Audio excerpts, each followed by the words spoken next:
The Sky Burns the story opens in the small farming town of Millbrook. Tom Peterson, a 16-year-old boy with a damaged left leg from a childhood accident, watches the evening sky from his family's porch.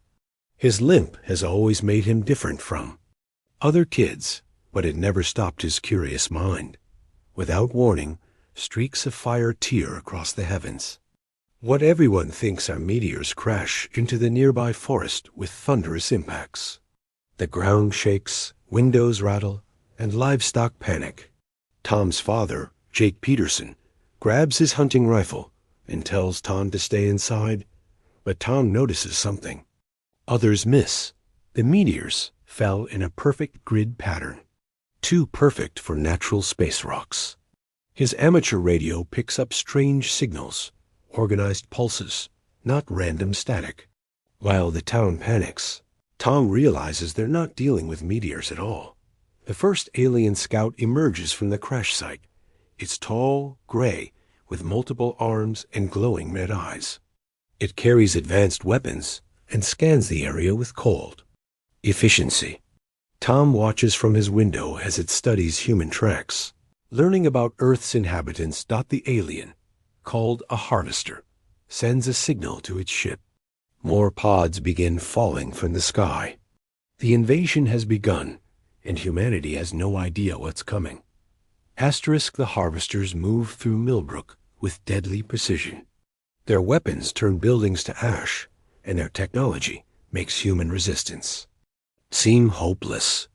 The town's police force is wiped out in minutes. Military units rushing to help are destroyed before they can fire a shot. Tom's family hides in their basement, but Tom can't stop thinking. He studies the aliens through his telescope, noting their movements, their technology, their weaknesses. While others pray or panic, Tom observes. He notices the harvesters avoid water. They walk around puddles and stay away from the river. Their skin seems to smoke when morning dew touches it. Tom realizes they come from a dry world and water burns them like acid. The aliens set up a base in the town center. They're not just invaders, they're scouts, preparing Earth for a larger force. Tom intercepts their communications using his radio equipment. He can't understand their language, but he recognizes the pattern. They're calling for the main fleet. Tom's father wants to flee, but Tom argues they should stay and fight. His mother thinks he's crazy, a limping boy against advanced aliens. But Tom has seen something in their technology. It's powerful, but not perfect. Every machine has weaknesses, and Tom is good at finding them. The first human resistance fighters arrive. From the city, they're brave but outgunned. Tom watches them fail, learning from their mistakes. He begins to form a plan. While adults focus on firepower, Tom focuses on intelligence. He creates a detailed map of alien patrol routes, weapon ranges, and blind spots. His limp actually helps. The aliens dismiss him as no threat, letting him move closer than any soldier could. Tom discovers the aliens communicate through sonic frequencies. Using his radio knowledge, he builds a device that can jam their signals. When he tests it, the aliens become confused and disorganized. They're used to perfect coordination, and chaos terrifies them. He also learns their weakness to water goes deeper than he thought. The aliens' technology shorts out in humidity. Their shields fail in rain. Tom realizes Earth's greatest advantage isn't weapons, it's the environment itself.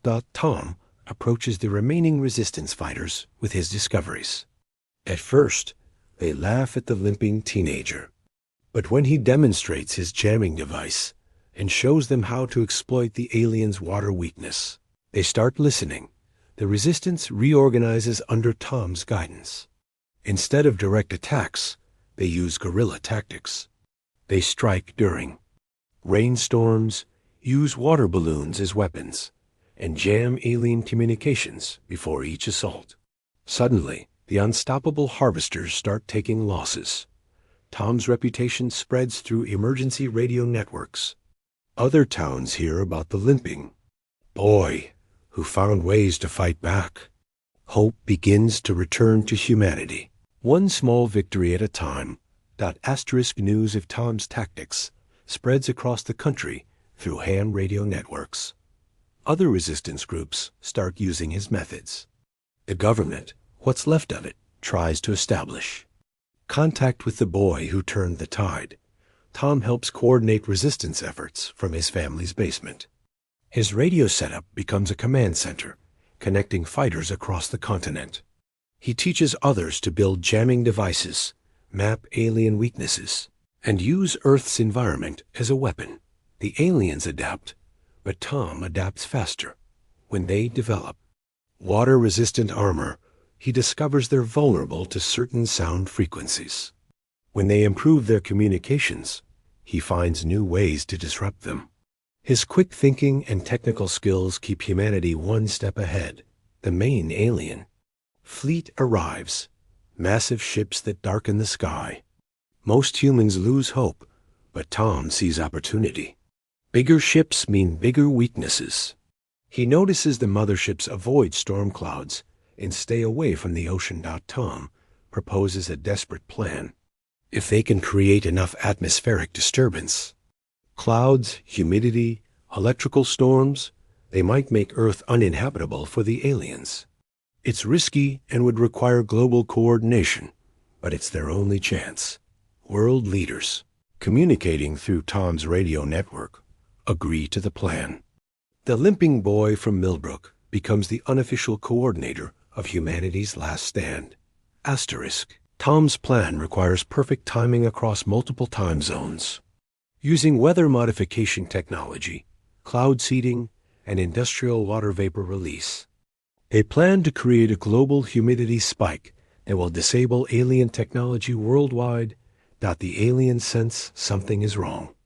They increase their attacks, trying to eliminate resistance before the plan can work. Tom's hometown becomes a target. Harvesters surround his house, demanding the signal coordinator surrender. Tom's father wants to fight, but Tom has a better idea. He's been studying the aliens' personal shields and found a critical flaw. If he can get close enough with his jamming device, he can disable their protection long enough for humans to fight back. The plan is dangerous. Tom must walk directly into the alien formation, his limp making him seem helpless. The aliens let him approach, curious about the defiant human child. At the last moment, Tom activates his device. The aliens' shields fail. Their weapons malfunction. Human fighters, hidden around the town, open fire with water-based weapons. The local harvester force is eliminated, but Tom is badly injured. The fighting as Tom recovers. Reports flood in from around the world. The global humidity plan is working. Alien ships are crashing, their technology failing in the modified atmosphere. The invasion force is retreating, unable to function in Earth's new environment. 6 months later, the alien threat is over. The harvesters have fled Earth, unable to adapt to the hostile environment humans created. Their technology, so advanced in dry conditions, was useless in a humid world. Tom Peterson, the limping boy from Millbrook, is invited to address the United Nations. He speaks about seeing opportunities where others see only problems, about using intelligence instead of force, about how being different can be a strength. The world has changed. Tom's jamming technology becomes the foundation for new communication systems. His environmental warfare concepts revolutionize military thinking. Most importantly, his example shows that heroes come in all forms. Tom returns to Millbrook, where a memorial stands for those lost in the invasion. He's offered positions at universities, government agencies, and technology companies. But Tom chooses to stay home, helping rebuild his town and teaching others about electronics and radio communication. Children gather around Tom's workshop, listening to stories about the invasion. They learn that courage isn't about being the strongest or fastest. Sometimes it's about being the one who thinks differently, who sees what others miss. who refuses to give up even when the odds seem impossible. Tom's limp remains, but it no longer defines him. He's known as the boy who stood his ground when meteors rained from the sky, who found humanity's strength in its weaknesses, who proved that sometimes the most unlikely heroes are exactly what the world needs. The stars no longer seem threatening. Tom has his radio, his workshop, and his town. He knows that if danger ever comes from the sky again, humanity will be ready. They've learned that survival isn't about superior technology or physical strength. Sometimes it's about a limping boy who refused to run when the world needed him most. Asterisk.